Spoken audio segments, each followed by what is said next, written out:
Hello there, and welcome to this episode of the Star Wars Universe podcast.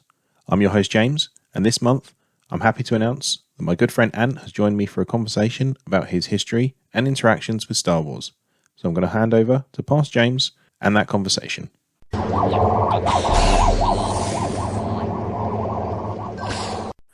And joining me this month is my good friend Ant. Hello Ant, how are you? Well, thank you, James. How are you? I'm good. Thank you very much. And thank you very much for joining me on the Star Wars Universe podcast. It's very much appreciated. Very much looking forward to it. Good. So we'll jump straight in. First question, what do you love about Star Wars? Probably what don't I love is a shorter answer. I was always fascinated by the futuristic tech, but yeah, it was a long time ago. Element always confused me as a child. But escapism, relatability of sort of some of the characters and some of the narrative arcs, obviously sort of kissing your sister not being a narrative that you see very often. Interesting you chose that one to in the well, I just relatable thought column. about what happens in Star Wars that definitely has not happened in and will not happen in my life, and that's probably number one.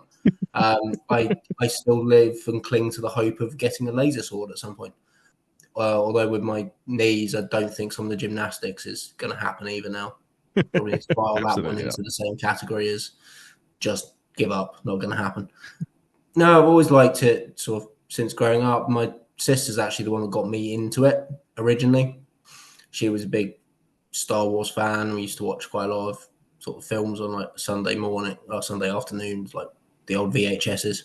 Has got more interested, and then kind of it had a rebirth during my lifetime. So I don't remember the original ones coming out. I think you'll know this better than me, but I think Jedi may have been the year I was born. Not unless you're a lot older than I think you are. It came out in 83. 83. Okay, not then. I thought, was it 70? I had 79, 83, and 86, 87 in my head. 77, 80, and 83. Okay. So, no then. But yeah, but it kind of got that cult following and everything, so it was still very much around, and that's all part of my life. But then it had that phased or rebirth when I was about the right age, and that was kind of captured and re-infused, re-injected sort of energy and life into it. And then more recently, they've probably not even that recently, they've done massive partnerships with Lego, as people well know, and that's sort of one of my big hobbies and sort of mindfulness approach. So gateway of Star Warsy ships and characters and things like that, plus mindfulness and Lego. We're onto a win-win here. Yeah, absolutely. And yeah, again, I think I'm going to burst your bubble a little bit there. It's celebrating its 25th anniversary this year, Lego Star Wars. Its first set came out in 99. It's been around a hot minute, but they have definitely. Unfortunately, I'm going to have to burst it back. It's not. It's 25th anniversary since the Clone Wars series. The original one is well over 40 years old now. They originally had Lego back. No, Lego Star Wars. Their first Lego Star Wars set was 1999. I don't think it was. I think it's been around a lot longer ago than that. No. Well, I've got some sets at the moment that are coming with bricks that say the 40th year of Lego Star Wars. No, it's the 40th year of that'll be Return of the Jedi from last year. Last 2023 sets would have been 40 years since Return of the Jedi. The sets coming out this summer are celebrating the 25th anniversary of Lego Star Wars. You will know far better. You will know far better than me.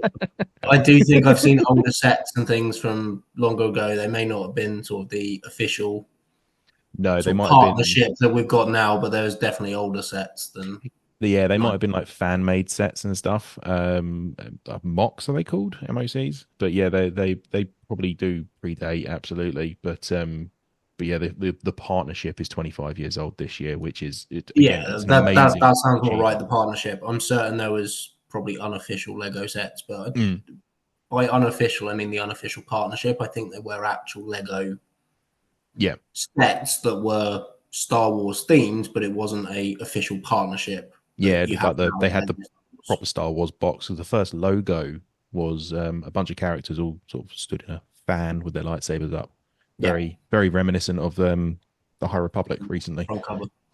Well, I was going to say reminiscent of the front cover of, is it sort of New Hope, where he's standing in the middle with with the blaster up in the air type. Yeah, the He-Man stance. Yeah, it's a cracker of a front cover, isn't it? But yeah, no. So the special editions came out in '97 as well, so which was again right around the sweet spot for us at the age we were at.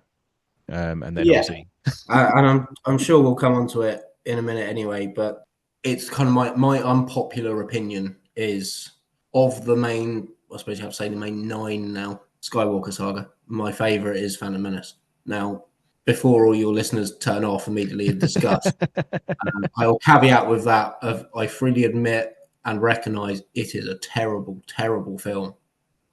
But it came out at the right time for me. It came out when I was 12. I got caught up in the buzz of it. I was just starting secondary school. I had hundreds of people to talk to. Darth Maul was a character I could really associate with. Again, we'll probably come on to that sort of stuff in a bit. More so than the ones back in the 70s and earlier 80s. It was the right time to get the right hype and the wave. So that is why, to me, it's the most, and maybe not the best film is the right terminology. It's your personal favorite. It's my personal favorite because of what it meant to me and the timing of it. I will freely admit it's in the bottom 3 of the 9 films. Oh, that's harsh. Quite clearly. That's harsh. But no, that's fine. That's fine. Everyone has their list, and everyone's list is completely valid. I'm now going to have to assess and see if it is bottom 3, but it's definitely not top 3 in terms of the story and the filming and all the rest itself. But yeah, for me, that was like the big moment when I got properly into Star Wars. As I say, so before that, it was vicariously through my sister. She liked a few things. We would quite often watch the VHSs on a Sunday, sort of. Not an overly religious family, but my mum worked in a church, so we would usually go to church on Sunday morning, come back, and it's like go around the supermarket in town and pick up some stuff for lunch, and then go back and we're able to watch a film. And because we were able to watch a film, it meant we didn't have to do other things. And the Star Wars were one of the longest ones we had because they actually went past 100 minutes. The other like cartoony films would be over in 80 to 85 minutes. You look at it now and go, God, we were robbed of a film. Exactly. So it was if we put Star Wars on, at least we get 2 hours out of this. Absolutely.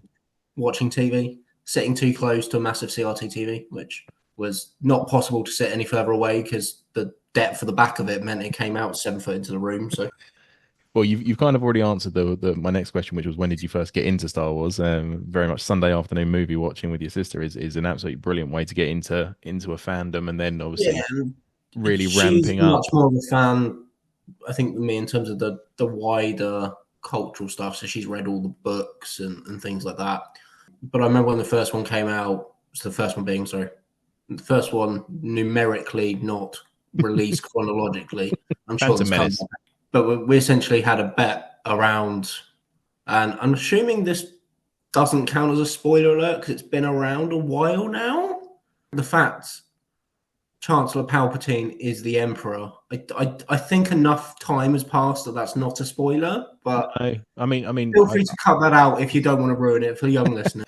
I was so proud of myself. I've said this multiple times. But we essentially had a bet on whether it was going to be him when Phantom Menace came out, because obviously he was, inverted commas, playing the good guy. Yeah. Albeit some elements of manipulation you kind of pick up on, and the more times you watch it back, you notice more and more. She was like, it's not. It's Darth. It was. I can't remember the word. No, I'm sorry. I knew Darth Sidious, but there was another name they used for the character. So it wasn't not the Darth or the Sith Lord part. It was either. I'm going to get it wrong around it.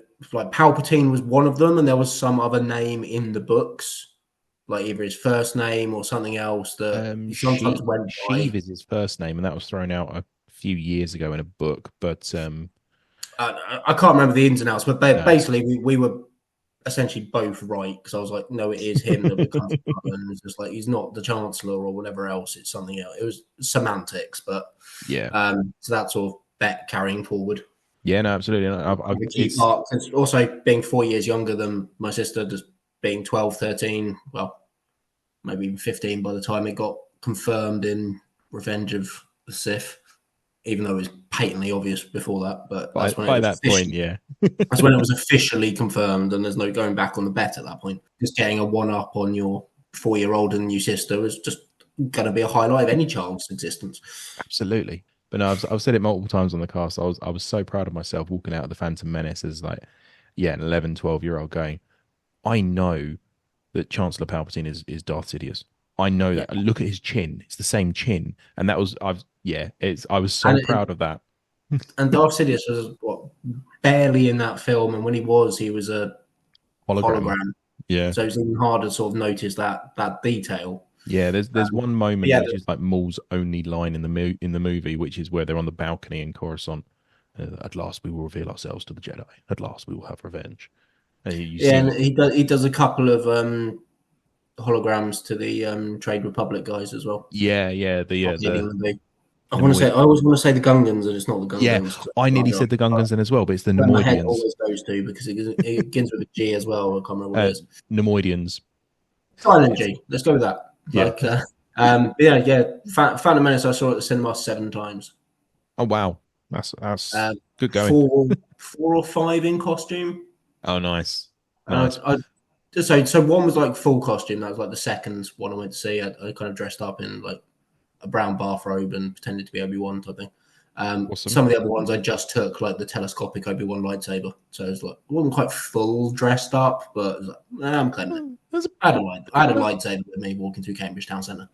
Yeah, there was a bit of effort there. It's valid. It's valid. But no, absolutely perfect. So outside of the movie, obviously, what was your first interaction outside of the movies? So yeah, it's sort of sister's books, obviously, but I've never been a massive reader, so Audible is like a godsend to me these days because I can claim to read and not actually read. It's a valid form of media consumption. For legal reasons, I think I need to say that I can read.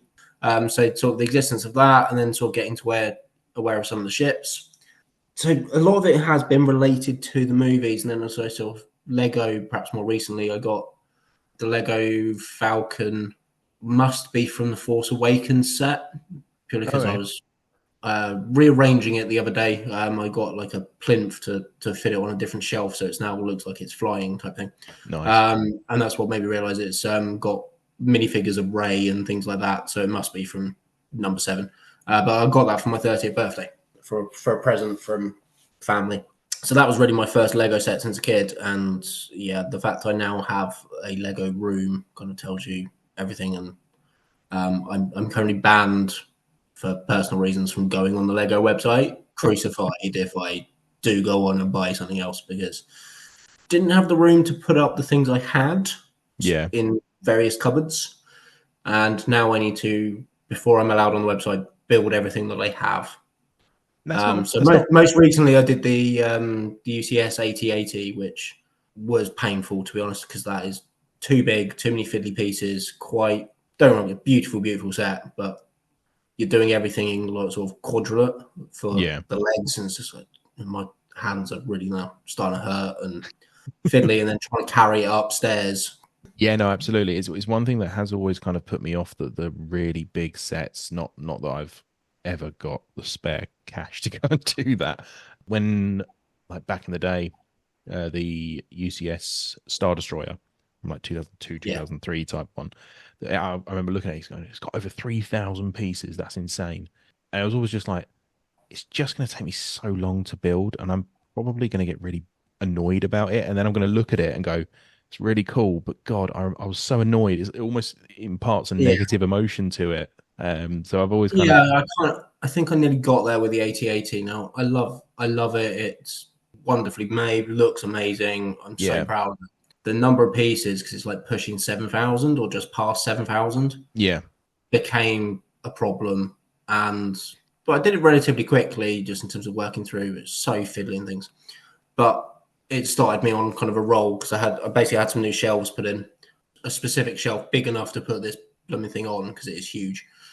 I was able to build it, but by putting the shelves up, I no longer had space to put the box that it came in. So that was why I had to start by building that one. So I then been on a bit of a roll since, and slight tangent, but I built the Ecto 1 Ghostbusters car that I also had. Oh, nice. And then I built the Ultimate Collector X-Wing that came out last year. Now they're about 2,000 odd pieces. Yeah, they're not small. They're not small, but they're nothing in comparison. They felt rapid and really quick, and I was just like, where's the rest of this? But just because my brain sort of geared into 8080.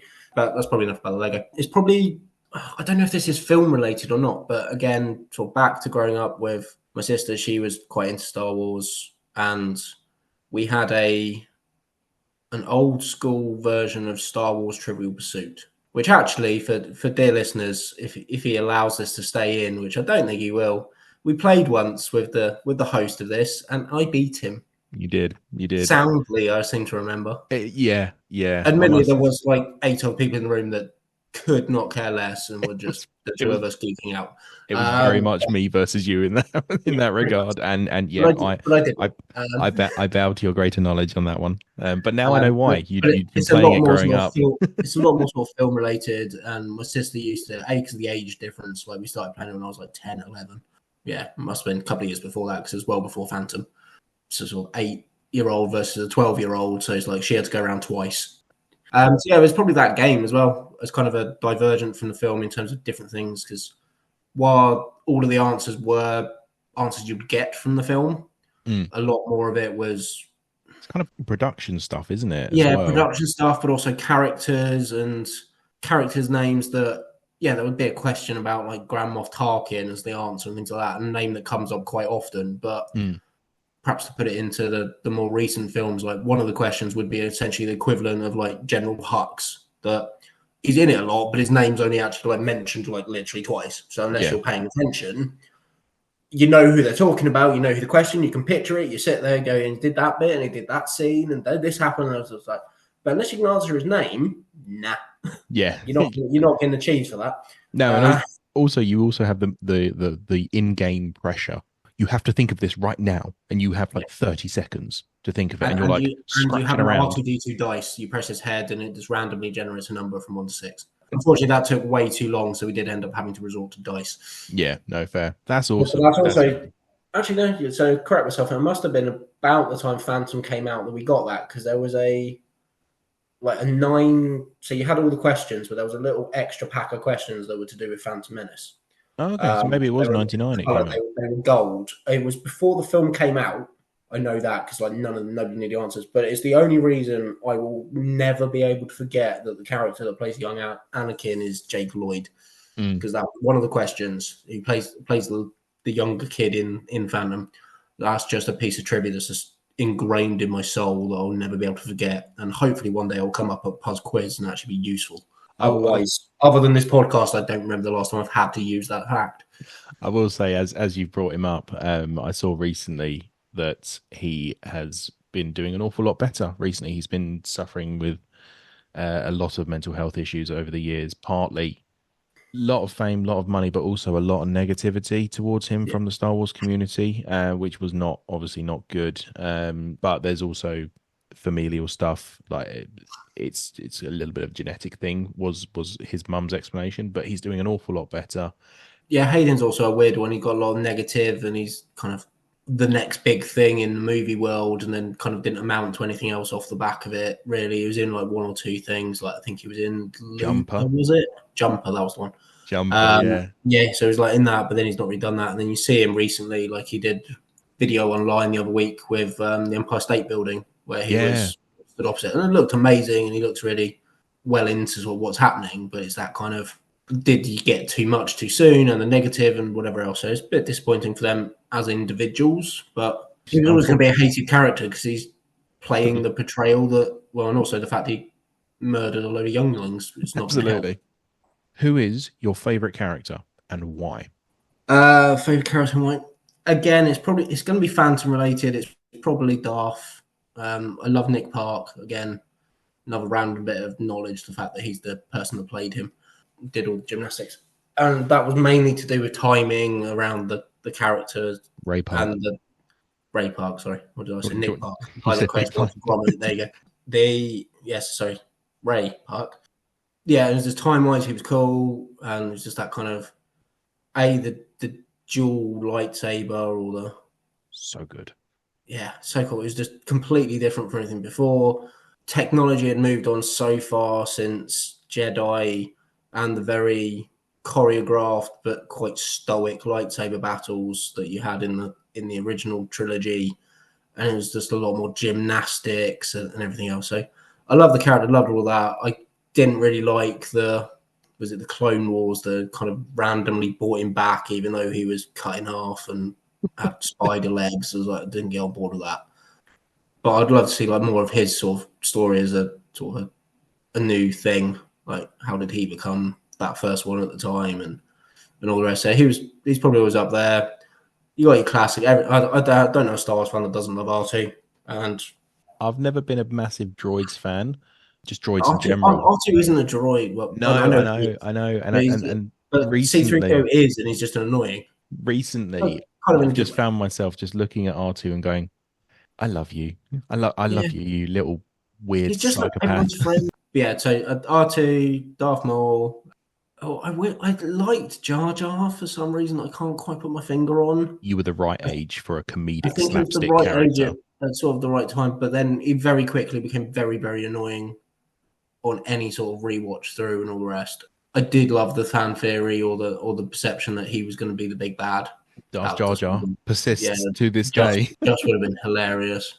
I perhaps like some of the nameless characters. Like I really liked the Rancor handler because I just felt for him. I don't think he's ever given a name, and he's like made to wear some ridiculous like loincloth and hat and nothing else. And works in a desert in a cave with a massive monster. I mean, it's probably not the best life, but it was just like some of the facial expressions as well, also of like people in Jar Jar's palace, like the couple of the guards and things that are just like completely ambivalent, that are kind of those sort of warthoggy type guard. You'll know the The species, Gamorreans. yeah, them. But yeah, just occasionally would like resonate. They're never quite favorite characters, but they'd be up there in terms of just having association with. Yeah, absolutely. Absolutely. That's awesome. Number of good characters there. All brilliant characters in their own rights. Absolutely. Do you have a What I would favorite? add is I also really loved the Wookiees on Kashyyyk. Not just Yeah. Chewie. Obviously, everyone kind of loves Chewie, but it's kind of been Tarful is the overdone. main one. Yeah, but there was one of the other ones. I can't remember his name. There's the one from the Clone Wars series that's one of the younglings that has to practice patience. I can't remember his name. Gungi. Gungi, that's the one. Um, I love Gungi. And if you like Wookiees, in the High Republic, there is a Wookiee Jedi called Buriaga. I vaguely remember hearing about him before, Yeah. but yeah. He Yeah, he is a just love it. I firm love fan Kashyyyk. favorite. I love exploring Kashyyyk on the recent Star Wars games. The one with Cal Kestis. I've just finished playing the second one, which is I'm going to get the names wrong. Like the first one, which included Kashyyyk, was Fallen Order, I think. Yep. And then I now can't remember what the new one's called, but anyway, Survivor. there you go. Yeah, love sort of exploring Kashyyyk. Didn't like it when the spiders jumped out on me, but that's a different issue. Oh god, yeah, Um, that was terrifying. yeah, but they've got on the newer game a complete tangent, but they've got a like arachnophobe mode that you can like put on at the start, and on the second one there is no spiders. There's scorpions Oh, on I, Jeddah, I like golden skeleton, I think it is, or skeleton. It's one of oh, those the eyes and the eye in the wrong place. But it's only when I nearly finished the game because I remembered the. And I'm not bad with spiders, but they were freaky in that first game. So I yeah. was like, I'm going to put it on out of curiosity to see what they turn them into. And it was only like very late on in this game that I realised that the scorpion type things basically just had a cork on the end of the where the stinger would be, just like this giant cork. It's That just is why this isn't very threatening, the type of thing. And then realised, okay, that's because I took that mode on. That's why that's there. that is possibly one of the best troll jobs I think I've ever heard of. But it just took me a while to realise it. There wasn't really spiders in it. It was only late on in the game that I suddenly realised that's what it is. It's a cork, and that's why it's there, is because I put that mode on. Now it'll make Brilliant. And also an amazing tangent. I've only played about halfway through Fallen Order myself, so it's on the list to get through because I do want to learn the story. There's a few characters in there that I want to learn more about as well. But going back to the next question is, do you have a favorite ship? and that can involve certain space stations that may not look like moons. No, although I do love the Death Star and the Death Star 2, just some of the stuff you see these days. And actually, what's the other one? Not the Imperial Star Destroyer, but the massive one. Oh, the Superstar Destroyer. Yeah, that one. They really worked hard on the name of that one, didn't they? Yeah. But it's just like you see some things that are clearly like clickbait, and I'm obviously on the right algorithm with looking up Star Wars things from time to time. It's just like, click on this thing. It's just like, how much power would this have taken? How big would it? How long would it have taken to build? This is how much metal would be involved in that thing. Just like go down complete rabbit warrens of that. But to answer the question, my favorite ship's always been, well, its technical name is not something I don't think you're allowed to call it anymore, but it was called Slave One, which is the Boba Fett ship. Yeah. And I believe it is now officially just known as Boba Fett's ship. Called the Fire Spray. Is it now? That might be. It's whatever its name is now is a massive downgrade. It will always be Slave One to me. Exactly. Now, I think it's just the layout and the way it sort of flies in different angles and things. And also, it was it won't surprise you to be, it's another Lego set I have. I've always loved yours. That was the first one I bought for Fett myself after the Falcon that I was given for my 30th. So I bought that. I remember, I think I was supposed to be doing Christmas toy shopping in a Smith's Toys, and I saw that. I was just like, Christmas toy shopping for Anthony. Yes. Self-love is important. Yeah, I always love that. And I don't get them for their value and sell on value or future value or anything like that. But this one has the sticker that says the name of the ship, the make of it, everything else, and like sort of the weight and that sort of bio schematic type thing. And on that, it is still called Slave One. So the ones you can't now get that set. No, it's purely sort of secondhand market only now on that one. Yeah. So follow-up question, tangent. Do you prefer Bobbers or Django's? Bobbers. The colours, they're far better. The browny green type colour versus the silver blue is any day of the week. Okay, fair enough. I personally prefer Django's. Why? I don't know. I think like you were saying about Phantom Menace being maybe not the best film, but your favorite because of the nostalgia aspect of it. I think seeing that ship flying through the asteroid field in Geonosis and actually seeing, like, it was the first time we really saw the true capabilities of the ship as well, and then the seismic charge that came out and the noise. I suppose Bobbers was always, well, very briefly seen, and it was in the background. You never saw it actually really do anything. Yeah, you saw it take off and detach from the Star Destroyer before and then it was on the digitally remastered. There's a couple of extra long distance scenes of it on Cloud City and bits like that. Yeah, no, I do get it. It's just, for me, it's more the color palette more though than actual sort of I don't abilities. I also personally prefer Django to Bobber, but I know I'm in a minority with that, but yeah, just I never developed character because they had time to do it, and Bobber wasn't meant to be a cult character. No, absolutely not. He had like 4 minutes on screen in all of the films, something like that, and he's just like probably the most cult character there is. Oh, absolutely! It's a character that should never have been a fan favorite, and it just took on a life of its own. But I think it took on that because there was no backstory, there was no filling it in, there was nothing, so people could kind of run wild with it.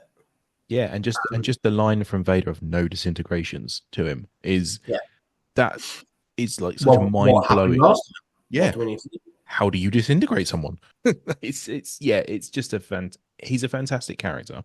And this will be a spoiler for you. Again, I think enough time's passed and it's not current. But he does make a very small appearance at the end of Jedi Survivor.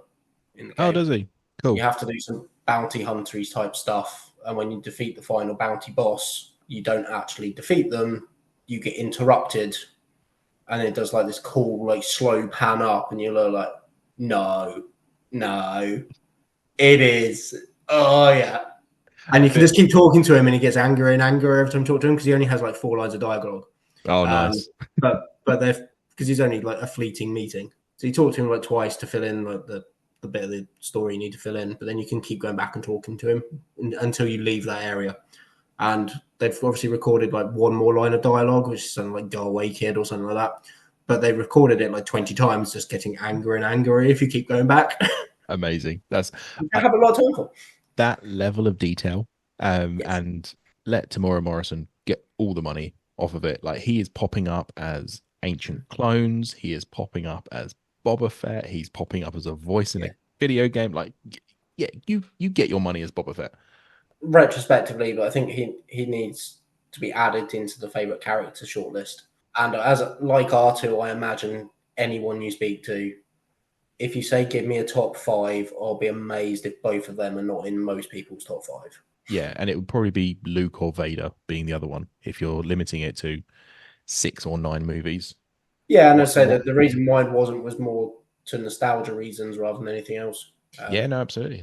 As I said earlier, there's no wrong list. It's the people like what they like. So we've spoken about characters, spoken about ships. Do you have a favorite era or time period within the Star Wars universe? So the short answer to this is no, and you'll know because when you sent me through sort of these are top questions we cover, the first question you got back was, well, what do you mean by era? Yeah. So you had to sort of explain to me like what you mean by the eras. But it would definitely be for me one of the trilogies. Probably for the reasons we've already covered on, I would lean towards that prequel trilogy. Yeah. For no good reason other than it was the right age and came out at the right time for me as a human being. There is nothing better or more tangible in those three in a cold, hard, light of day sort of mode or thinking about it that makes me go, yeah, they were better. Because to us, they weren't. But it's just that. Story-wise, completely agree with you. I will say the difference between them for me, which pushes prequel higher than the original trilogy, is graphics and choreography. Yeah. That's it, really. I don't know enough about High Republic. I want to. Are they doing a High Republic like series? Yeah, the Acolyte has just had a trailer dropped. Yeah, I've seen that. It looks amazing. Yes, so that is set right at the end of the last phase of the High Republic. The rest of it is books and comics. I'd like to see them do like a decent, even if it's a sort of one standalone film or standalone series about sort of the Jedi in their pomp. Yeah, absolutely, and so that's very much phase one, one or phase two. They do the trilogy thing where phase one is set here, and then phase two is a prequel to it, and then phase three is directly after it. So it's I've absolutely loved the High Republic. I love being able to get on board with something that I'm not late to the party on, and so I have absolutely loved following the High Republic from day one. Like day one of the first book coming out. I want to learn more about that. Let's say the Fall of the Republic for kind of reasons we've already covered. Rise of the Empire is the most important because it was sort of the first ones, but it's also of its time and like the lightsaber battles are awful. And they are. Just like Luke just met Ben Kenobi, like literally, obviously in film time, in terms of the actual run time, he's known this man for like an hour, and he is mortified when he gets killed or lets himself get killed. Now, obviously, in the story arc, they're probably together for a couple of days, but still, it's a bit like that's a bit of a stretch. Less than a week. Yeah, and it feels a bit like an overreaction for someone you've not known very long. Although the correction in the Obi-Wan Kenobi series is he does meet him and he does know of him for like 8-9 years. So it's always like, oh, old Ben's that weird hermit guy. I didn't get on very well with Kenobi. I enjoyed the first sort of 5 where it's just that slightly more just exploring the galaxy and seeing that person as a character. Stopping something or helping someone or doing whatever. And I got a little bit like that with Mandalorian as well. Went a little bit sort of too high and mighty and too sort of far for me. Like the first season was brilliant and then I kind of lost my way a little bit the other ones. In terms of eras though, say the Fall of the Republic is probably up there. The one I've struggled most with is like the Galactic Civil War. Now I've watched Clone Wars and things like that, which is obviously a completely different sort of part of it, I guess. Because the cartoons I liked all that, like in Bad Batch and all the rest. I did not get on with Rogue One. Interesting. I've watched it back a couple of times since, and I just like the characters, I like the actress and actors, but you saw a lot of it in the series as well. Probably Boba was another good example of oh, look what we can do with technology. We can bring back Leia, even though Carrie Fisher's passed on. And it's just bits like, I think it's right at the end of Rogue One, but it's just like you've got the back of Carrie Fisher's head as Leia, the most recognizable probably hairstyle ever. You didn't need to add in the CGI of her then turning around and saying something. Just end it at the picture of the back of the head. Because then you go, right, hang on, this is episode where episode 4 starts. Make that connection. Less And is just like more. people come away and go, I really liked that bit because that's what they did, but they didn't shout about it. And they shouted about it. It was that just because you've got the technology now that you can do that. And personally, I don't think it does it very well. The same with, is it Moff Tarkin, the other guy that he's passed on as So well? it was the first time they really tried it in Star And it was Wars. that you've got the technology, you have the ability, but has anyone asked the question of, should you do it? You've gone very Ian Malcolm from Jurassic Park. I have a bit, yeah. Do you want to do a podcast about Jurassic Park and Jurassic World? So I can talk about that for hours as well. Oh, I'd be totally down for a conversation about that next time we see each other. Yeah, it was just that little bit of just end on the freeze frame at the back of the head, and it would have been perfect. But it was then there was just little extra bits of where they just tried to layer on too much in those films, and it just didn't sit with me. Yeah, no, absolutely. I'm a big proponent of Rogue One is not as good as everyone says it is. It's a good film, but it's not. I had that issue with Tarkin throughout the movie, and it's like Peter Cushing is iconic, especially to the British audience because of the amount of Hammer horror and just television he did over the years as well. And it was fine. On the big screen, watching it in the cinema didn't work. It was too big. You could see every mistake or every too smooth moment in his like piece of his skin and things like that. And it's I very much echo those comments and feelings, and I completely understand what you're saying about that. But yeah, it's all good. Well, there's plenty of Star Wars for everyone, and I would be amazed if everyone did like everything. I certainly don't. But that's what I love about it. It creates conversation. So the last question I have is very much what this podcast is centered around is what have you done in the last month in Star Wars? You obviously mentioned you've done the UCS X-Wing, which is great. And so Lego and I think the picture you have, James, is of one of the Legos, if not multiple ones. You sent me the AT-AT in progress, and then also the X-Wing, which I could not figure out what it was. It wasn't the best photo. It was one of those. I was like, James will appreciate this. I will say in my defense, the picture you sent me, the ship looked grey. And so I was thinking, right, grey ship. I was going through all the grey ships in my brain. It was early doors, though. I think there was something like 10 bags, and that was after like bag 2. Yeah. Maybe bag 3. Yeah. But then like the last 4 bags were literally just 1 wing, 2 wings, 3 wings, 4 wings. Yeah. So you kind of had the body by the time you got to bag 6. But yeah, so Lego mostly. So I had some shelves built that meant I could start doing some stuff. So Star Wars related, obviously I started with the AT-AT, the UCS, because the shelves replaced where the box was, and I just didn't have anywhere else to put it, so I kind of had to start it. Got through that in about a week, actually. And then, I've been on a bit of a run since. I mentioned earlier that I did Ecto-1, which is obviously not Star Wars related, but that's purely because it was on top of the X-Wing in the pile of Lego in my room. I've got the Sand Speeder somewhere that I need to build. Luke's Sand Speeder. I think that's the last Star Wars one. Actually, no, I have the Superstar Destroyer somewhere. Yeah, really a lot sort of Lego stuff. I've been watching Bad Batch. What are your thoughts so far? Good, bad, indifferent? Well, I watched the first season when it first came out, and then I get into programs and watch them, but I can also fall very behind very quickly. Yeah. So I didn't watch season 2 until I think I started it last September when I was abroad. So I started watching it with that, and I literally finished season 2 because I'd put it on the iPad. I then didn't pick it back up when I got home. So I watched it sort of on trains and stuff when traveling with work. So I finished season 2 the day season 3 started. By a complete and utter coincidence, I didn't know season 3 was starting. Well, I think I'd seen a poster about it coming round, but I didn't know it was starting that day. And it just Disney Plus did that kind of playing next episode. I thought this was the last episode. I've been watching it more or less up to date since. So I'm now fully up to date as we're speaking right now. I haven't actually worked out what day of the week they seem to come out. Wednesday.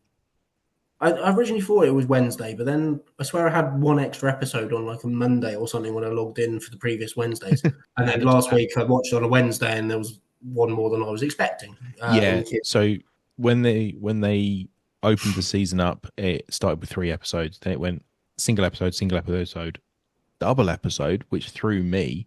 That might have been a bit for me, but I think I was away, so then I didn't watch until the Monday and didn't realize that. Yeah, so it'd be exactly that. I watched on the Monday, so maybe it comes out on the Monday because that's how I ended up with 2, and I was only expecting 1. Yeah, and then another one came out on Wednesday.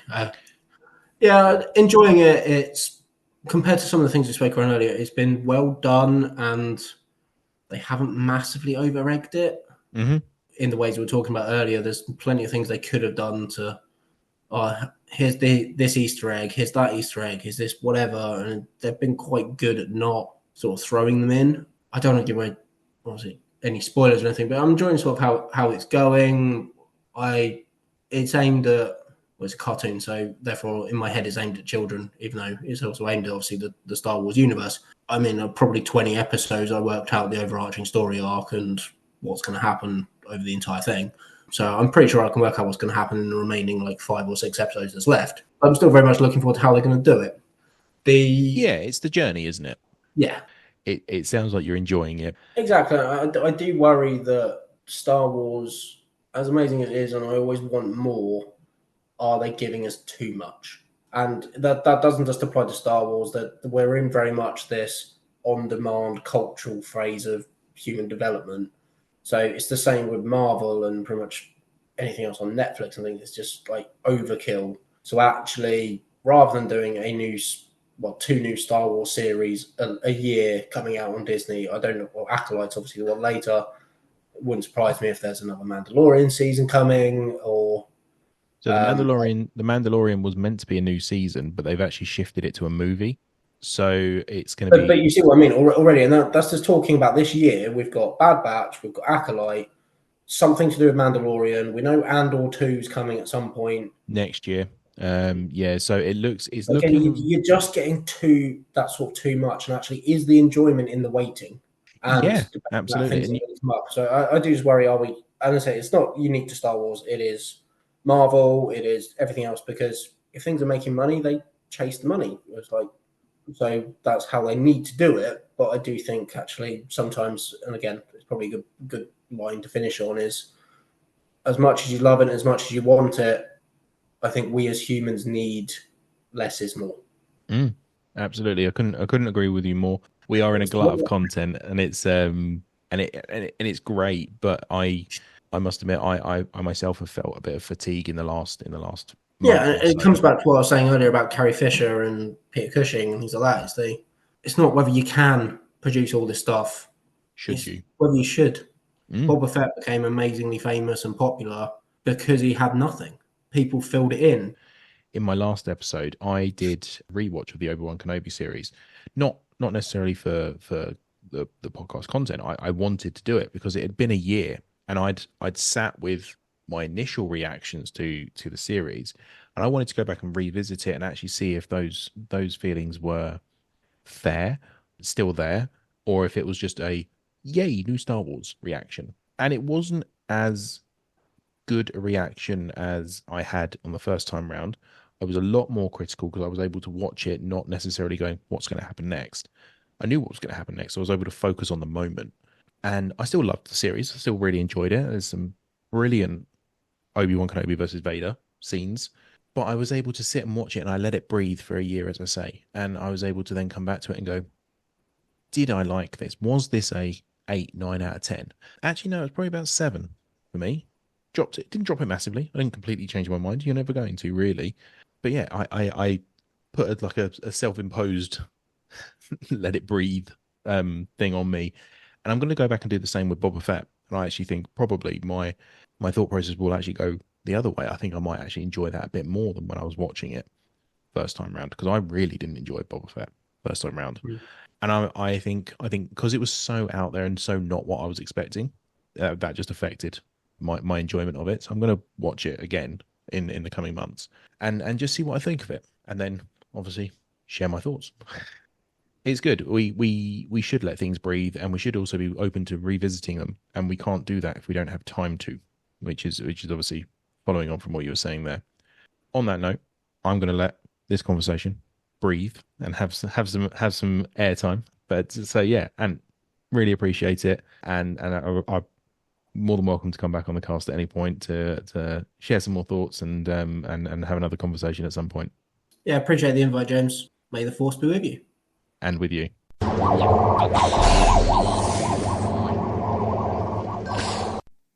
Thank you again, Ant, for that. It was a thoroughly enjoyable conversation, and I learnt a lot, actually. I learnt a lot of stuff that I didn't already know, and we've been friends for many years, so very much appreciated. Turning our attention to what I've been doing this last month, looking at games first. We generally seem to start with games.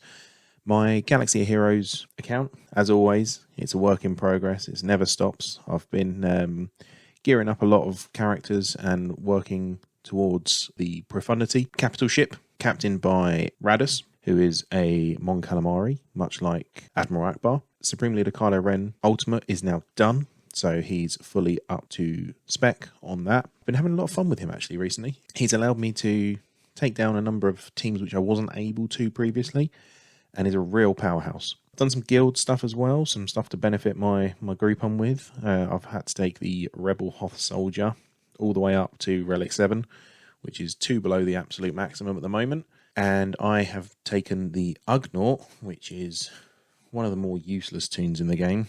And I need to take him all the way up to, I think, Relic 5. But he's currently at Gear 12, the gear level before going into Relics. At the end of this conquest, which is ongoing at this moment in time, in fact, I think it might actually be finishing on the day of release, I will unlock Darth Bane, which I'm very, very excited about. It's the first conquest character that I've been able to unlock whilst it's still available in the conquest system. So, yeah, very, very excited about that. And he's going to work very, very well, only using one other Sith with him. So that's kind of his whole deal, the whole rule of 2 thing. So that's been excellent. I've been having a lot of fun recently. We're back into 3v3 in GAC, which is the player versus player mode in the game, which a lot of people don't take too seriously. So I generally tend to do a lot better in this one, just because I don't really have everything where I need it to be, really. But it's good fun. It's good fun, and I am obviously thoroughly enjoying it. Carrying on with the Star Wars Tops game, I have been really focusing on the Ahsoka Showcase set that they've had out. And again, a lot of fun. It's just sort of pick it up as and when you can, do some stuff on it. But they have also been releasing the Bad Batch series cards as well, which I've been sort of trying to focus on a little bit. But we'll speak about Bad Batch in a minute. Audiobook-wise, I have finished, finally, Dark Disciple. If you want to hear my thoughts on that, check out the Source Pages Bad Batch Primer, which I was on as part of the Spark Jedi Council. Defy the Storm, which is the latest book in the High Republic Phase 3. Really enjoyed it. There's a lot of Venestra Row in it, which will help for going forward towards the Acolyte series. The Acolyte series obviously had its trailer come out this month, and I'm really looking forward to that coming out on June 4th or 5th, I think, from memory. And I'm also essentially finished with Rule of 2. I think I've got about 30 minutes left of the audiobook. And that is in preparation for our next Spark Jedi Council book review. And yeah, obviously I'll go into a deeper dive in that episode over on Source Pages. So go give them guys a follow or a subscribe or whatever your podcatcher calls it. High level, it's my favourite book of the trilogy. I absolutely love it. There is so many great things about it, and it just builds up so much lore, and also is a real action book, I think, and absolutely loved it.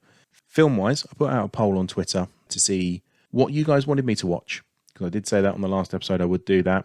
Revenge of the Sith one, I ended up having to split it into 2 polls, because I didn't realise you could only do 4 options, so I put down what trilogy do you want, and the prequel trilogy won that, and then which film within that trilogy, and Revenge of the Sith one.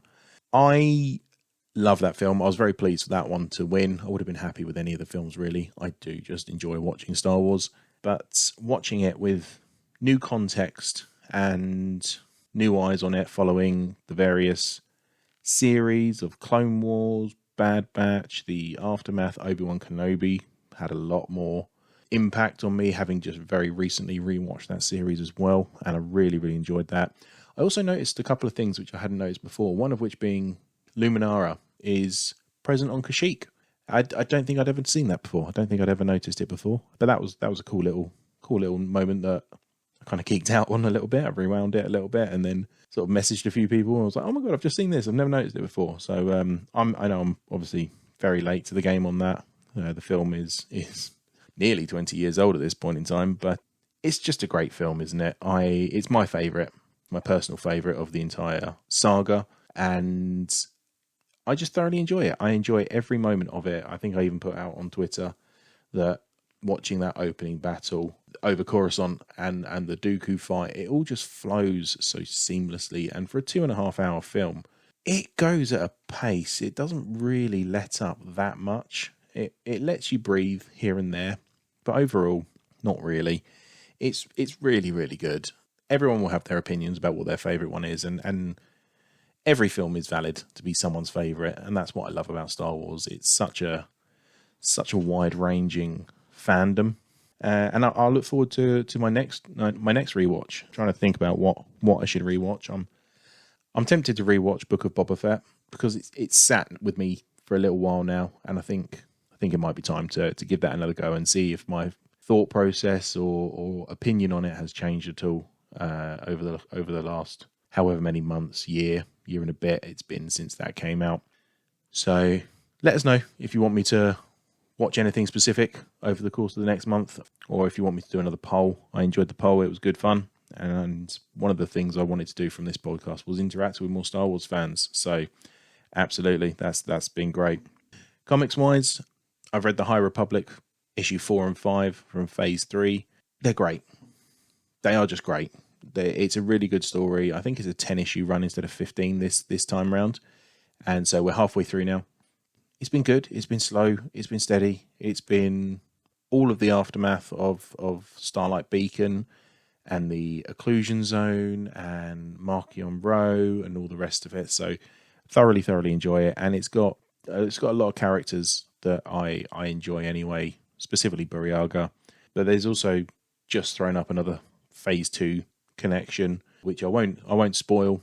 But if you're a comic reader, they're building the connections to phase 2, which as it was coming out felt so standalone and almost unnecessary. But as trust in Star Wars is around, it wasn't unnecessary. They needed to lay that groundwork, and pushing through it in that moment is paying dividends now, which so I'm pleased. I stuck with it and persevered through the middle of phase 2, which was not my favourite. I've also picked up and read Jango Fett #1, which is set pre the Phantom Menace, and it's got some interesting mentions of Naboo and the Trade Federation. It seems like it's going to be a fun little book, fun little mini run, and I'm looking forward to the next stage of it, really. That's been about it for my comics recently. I've got a few on my tablet to read through. It's been a busy month. It has been a busy month this last month with life as well as a lot of Star Wars. So, but we'll come on to that in a minute. TV wise, I've been obviously keeping up to date with the Bad Batch. I make time every Wednesday, some way, somehow, even if it's a really late night for me, I always find those 30 minutes I need just to sit down and catch up on the Bad Batch. So episodes 4, 5, 6, 7, 8, and 9 at the point of recording, which I think is all of them that are out up to the point of the day of release of this podcast.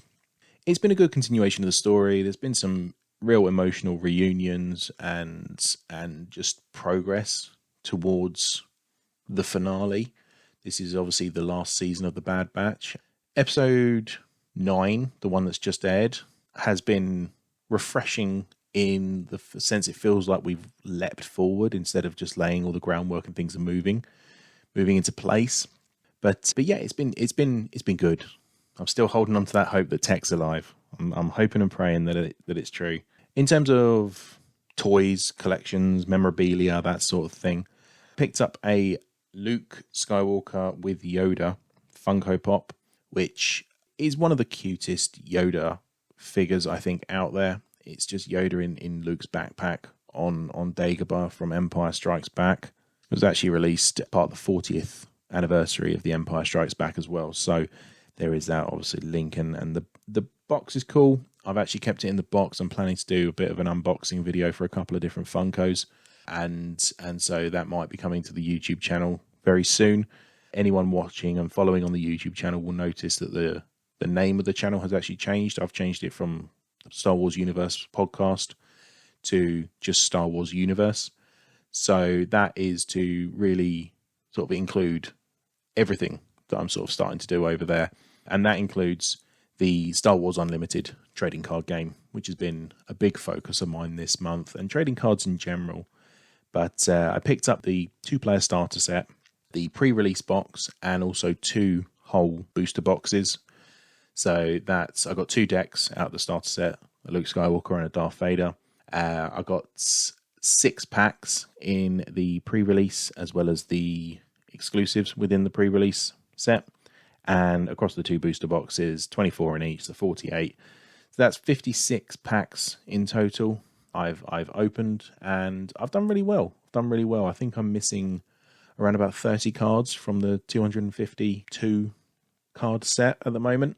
A lot of them are rares and legendaries, the 2 highest rarities. So getting those sorted is either going to be done through trade or straight purchase of the singles. But we'll see.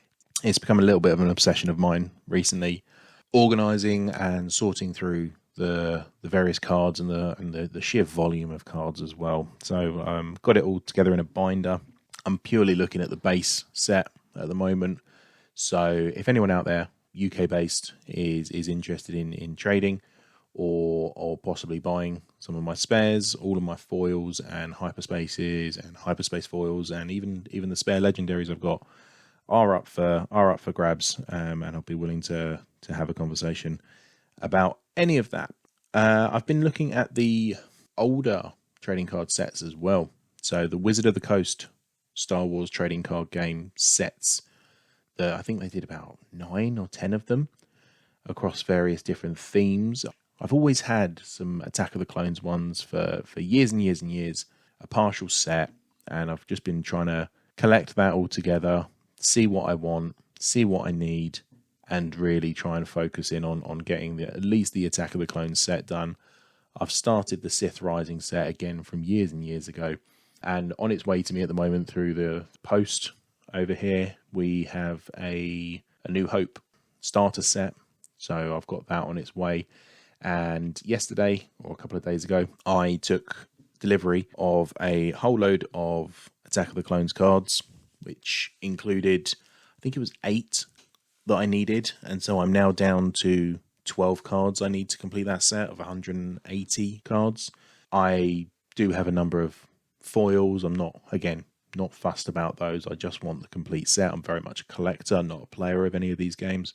And so I will be looking to complete that again via trade. I've got a number of duplicates. I know it's a very old game, but again, anyone out there who is a Wizard of the Coast Star Wars trading card game fan, please do get in touch, and we can always see if we can set up a bit of a trade or something mutually beneficial to either complete each other's sets or help each other in some way, form or fashion. I also picked up the widescreen episode 1 sets. There's 2 of them. There was I don't know what the actual set names were, but there was a red set and a blue set. I picked both of those up. I think that was on an auction site. And yeah, they're really nice. I need to try and figure out how to store those properly. I think you can get binders from a reputable company that is for widescreen cards. But I also quite like to sleeve them if possible, just to keep them nice and pristine. But looking into that, and obviously my attention has been taken up by Star Wars Unlimited recently. But yeah, it's been great. I love trading cards, obviously digitally with the Topps trading card game. I think I'm probably going to steer away from Topps physical just because it's too big at this point in time, and they're really difficult to come across and get hold of in the UK. I can't seem to find anywhere that actually stocks them. I don't know if that's just because they're on a bit of a break at the moment, or if they're just really difficult to come by in the UK. So I'm just going to leave that itch to be scratched digitally and really focus on Star Wars Unlimited and just passively keep up my Wizard of the Coast collection. But yeah, I've sorted through and sleeved probably close to 1,000 cards in the last month.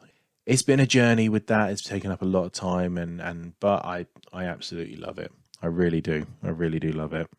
And that's it for my interactions this month. It's been very focused about a few things, but I'm very pleased that I've managed to get through 3 books. The games, I will get back to Fallen Order. I need to find some time to sit down. It's been busy, as well as late nights, opening, recording, editing, YouTube videos. The Star Wars Unlimited stuff I am releasing as videos on the YouTube channel. So if you wouldn't mind going over there, dropping me a subscribe, give one of them a watch. There's a longer one, and there's a couple of shorter ones as well. So I'd really appreciate it if you could do that as well. Help me out, get the subscriber number up. It really does help the algorithm interact with the videos. If you want to watch them as well, if you like trading cards, there's some good pools in there. But it's a brand new venture for me, so I'm learning a lot as I'm doing it. But it would really mean a lot to me if you could and wouldn't mind doing that. So turning our attention to what you guys have been up to this month, I've got a voicemail from Brian, as we normally do. Brian, always appreciate you taking the time to send it over to me. I'm going to pass over to that now.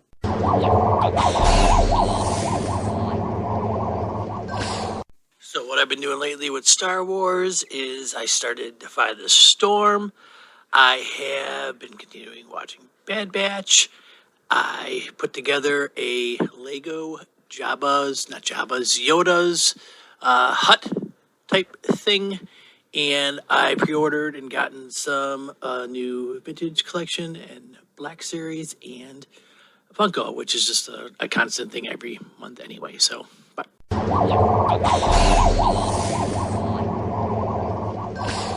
Thank you, Brian. Always appreciate the input and building the Lego Yoda Dagobah hut. That's one that I actually don't have in my collection, so I might need to look into that one and see what that one's about. See if I can get it at a relatively decent price. Lego is notoriously expensive, especially if it's an older set, but it's something that I might well look into as well. Turning our attention to Todd, fellow Spark Jedi Council member. He's been playing Dark Forces. He opened his new Plagueis 3.75 figure. He's been reading the High Republic Defy the Storm. He's been watching Bad Batch Season 3, and he's bought his tickets for the Phantom Menace screening on the 3rd of May, UK to US dates. I immediately wanted to say 5th of March, but no, it is the 3rd of May. I am also going to try and go see that at the beginning of May, so we'll see how it goes in my local area. He does also say, bit cheekily, did a Bad Batch Season 3 primer podcast with some goofballs I know. So I'm glad I'm included in as a goofball. Appreciate that, Todd. Always appreciated. Darth Ridiculous on Twitter has been in touch with the show, and that's Josh. If anyone who doesn't know, that's Josh Hoyt, who's been on the show a few times. And he said, Bad Batch Season 3 is brilliant so far. Lego 25th anniversary set for the Phantom Menace. And he is waiting for his Rex helmet pre-order. So I definitely want to see that picture of the Rex helmet. It's probably my favourite clone helmet out of all of them. Rex is just, at this point in time, completely iconic, and I love it. Which Lego sets, buddy? I know they've done the diorama, haven't they, that they're releasing very, very soon, if not already, for the pod racing. That's one that I would love to pick up. I had the opportunity to pick up the larger set way back when in 2000 or 2001, but unfortunately it didn't happen. And going back to the Spark Jedi Council members, obviously the one missing there is Hayley, who has written into me and said ebooks. She's read Queen's Peril, A New Hope, Empire Strikes Back, Defy the Storm. She's reread Dark Disciple, and comments on those are Dark Disciple is such a good read. I'd say Defy the Storm was my least favourite, a little too slow and plodding, and didn't get to good information until the very end of the book. I think that's fair, although off the back of that, I have actually recommended and pointed Hayley towards the middle grade novels from Phase 1, such as Mission to Disaster and Race to Crash Point Tower, which really focus in on Vanestra Rowe, which I think really helps Defy the Storm, set her up as a character, and obviously then lead into the Acolyte. And having had a fairly regular conversation and catch up with Hayley, I do know she's read a couple of those already as well onto that list, and has been enjoying them. but maybe not as much as the young adult and adult novels, although she has been enjoying them overall. Audiobooks wise, she's listened to the solo novelization, The Princess and the Scoundrel, and Inquisitor, Rise of the Red Blade. And the comments on those are, I loved Inquisitor. I really felt on the side of the main character and always enjoy exploring the faulty sides of the Jedi, which this book does. Comics wise, she's read Hidden Empire, and TV and movies, she's been continuing to watch The Bad Batch. I don't understand how, Hayley, you get through so much reading as well as the audiobooks. I feel quite pleased myself that I've managed to get through 3 audiobooks. I haven't, 4 or 5 comics? 3, 4, 5 comics? Not many at all in relation to it. And but yeah, no, it's really good. I do know she's also taken receipt of Star Wars The High Republic number 5 in phase 3 with the Women's History Month variant, which on that one is Ahsoka Tano. So that was always going to be on Hayley's pickup list in physical media. A big fan of Ahsoka Tano, and I must say that cover is absolutely gorgeous. Through my conversations with Hayley as well, she has convinced me to try Resistance Reborn as my next book. So after Rule of Two, I will be listening to Resistance Reborn. I have my trepidations because I'm not a Poe Dameron fan, but I do trust her judgment. Hayley's husband, Nathan, has finished the Alphabet Squadron books and has enjoyed it overall. So that's also really, really good. I know through conversations with Hayley that Nathan generally tends to stick to physical media and read those. So it's not quite as in depth and in the trenches as Hayley is, but still really good to see that people are reading other books and different books and enjoying them as well. Alphabet Squadron is on my hit list, and I hope to get to it relatively soon. And finally, Dan Griffin at DanGriffin21 on Twitter has updated me saying on my recommendation that he started playing the Topps TCG trading card game. And he said, well, I say playing, there's no real gameplay. I got briefly addicted, maxed out the lowest 3 tiers and 90% of the green tier before I had to stop because salvage nearly became my life. Salvage in the game, for those that might not be aware, is where you put 2 lower value cards together, and over a time period of anywhere between a minute to, I think, 10 minutes, it spits out the next rarity up. So kind of what I was saying earlier with there's just too much in the Topps sphere to track. You have different color cards, which are different levels of rarity. So you start off at grey. Testing my knowledge now, I think it goes to blue, green, red, and then orange is the final base tier level of rarity. You then have various other specific tiers above that as well. So there's just a huge amount of cards that come out of that, and they're all much the same, just with a different color border, so which indicates the different rarity. So I think it's very good to do it digitally in that regard, but obviously if you collect them or actually trade them, great, that's awesome, that is absolutely brilliant. But that's it for you guys this month, and I think we're nearly done for the podcast this month. The only thing I would say is, I mentioned it earlier, Star Wars Universe on YouTube. It's only got about 10 videos. Obviously, I upload the podcast to it, so that's going to be the bulk of them. But I am trying to upload a weekly something video. So recently it's been Star Wars Unlimited heavy, where I've been opening up various boxes and the starter packs and the pre-release pack, etc. Yeah, and I'd really appreciate it if you could go give the channel a subscribe. Watch the videos if you want. If it's something catches your eye, I will be releasing other unboxing videos. As I say, the Funko Pops are going to be something I unbox and review in a little bit more detail. And I'll also look to do a collection update as well on the various trading card games, and also potentially my actual collection of memorabilia or books and things like that. So it's a learning process for me, as I mentioned earlier. But I'd really appreciate if you head over, interact with some videos, and drop me a subscribe on that. Elsewhere, we are going through April. The next episode will come out as normal on the 1st of May. And hot on the heels of that will be a May the 4th special, which is going to be focusing on Star Wars Episode 1, The Phantom Menace, celebrating its 25th year anniversary this year, and obviously being re-released in cinemas, hopefully I will get a chance to see that. But I want to hear from you guys. If you want to do an actual interview with me, that would be great. I'm looking for 10 minutes, not very long at all. Find out what you love about the film and what impact it had on your fandom. You will have heard earlier, Ant has a real fondness for episode 1 because it was the first one that he saw. Much like myself, it's kind of our gateway into the fandom, and so it will always hold a special place in our heart. So if you want to reach out to me in any way, Twitter at StarWarsUpod, or by email, StarWarsUpod@gmail.com, or you can drop a comment on any of the videos on the YouTube channel. I am checking them, I am responding to them, and I will hopefully catch up with some people, have some great conversations, and I look forward to interacting with you and hearing about your interactions over the course of the next month. Thank you very much. May the Force be with you. Always.